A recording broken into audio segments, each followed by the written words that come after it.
Hello friends, എല്ലാവർക്കും പുതിയൊരു വീഡിയോയിലേക്ക് വീണ്ടും സ്വാഗതം. മിഥുൻ മാനുവലിൻ്റെ തിരക്കഥയിൽ വൈശാഖ് സംവിധാനത്തിൽ മമ്മൂക്കയുടെ ആക്ഷൻ കോമഡി ചിത്രമാണ് ടർബോ. ആദ്യ ദിനം തന്നെ എല്ലാ തിയേറ്ററുകളിൽ നിന്നും എല്ലാവർക്കും പോസിറ്റീവ് അഭിപ്രായങ്ങൾ തന്നെയാണ് പറയാനുള്ളത്. 2 ദിവസമായി കനത്ത മഴയായിട്ടും ഫാമിലി ഓഡിയൻസ് അടക്കം എല്ലാവരും തിയേറ്ററുകളിൽ വന്നുകൊണ്ടിരിക്കുകയാണ്.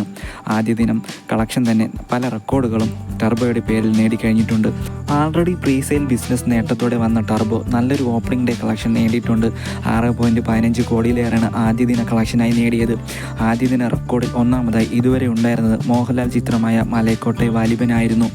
അതിനെ പിന്തള്ളിയാണ് ടർബോ ഇപ്പോൾ 1ാം സ്ഥാനത്തെത്തിയിരിക്കുന്നത്. ആദ്യ ദിനം ഒത്തിരി തിയേറ്ററുകളിൽ റിലീസായെങ്കിലും എല്ലാ തിയേറ്ററുകളും ഹൗസ്ഫുൾ ഷോസ് തന്നെയായിരുന്നു. ആദ്യ ദിന കളക്ഷൻ കേരളത്തിൽ നിന്നു മാത്രമാണ് 6,15,00,000 മുകളിൽ ഉള്ളത്. ഇന്ത്യ ഓപ്പണിംഗ് കളക്ഷനായി 7.5 കോടിക്ക് മുകളിലുണ്ട്.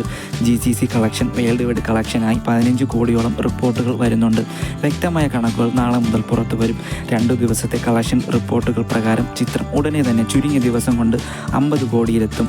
ചിലപ്പോൾ അതും ഒരു റെക്കോർഡ് ആയേക്കാം. കാരണം 2 ദിവസം കൊണ്ട് തന്നെ ചിത്രത്തിന് നല്ല റിവ്യൂസും തിയേറ്ററുകളിൽ തരംഗം ആവുകയും കണ്ടിറങ്ങുന്ന എല്ലാവരും നല്ല അഭിപ്രായങ്ങളും സോഷ്യൽ മീഡിയയിൽ പോസിറ്റീവ് പബ്ലിസിറ്റിയും നല്ല മൗത്ത് പബ്ലിസിറ്റിയും ഉള്ളതിനാൽ ഇനിയും പ്രേക്ഷകർ കൂടുതലായി തിയേറ്ററുകളിൽ എത്തും. ടർബോ ജോസാട്ടയുടെ ഇടിയുടെ കളക്ഷൻ റെക്കോർഡുകൾ വരും ദിവസങ്ങളിൽ കണ്ടു തന്നെ അറിയാം. എൻ്റെ വീഡിയോ അവസാനം വരെ കണ്ട എല്ലാവർക്കും നന്ദി. എൻ്റെ ഈ വീഡിയോയും ചാനലും നിങ്ങൾക്ക് ഏതെങ്കിലും തരത്തിൽ ഉപകാരപ്രദമോ ഇഷ്ടമോ ആയെങ്കിൽ ദയവായി സബ്സ്ക്രൈബ് ചെയ്യുക.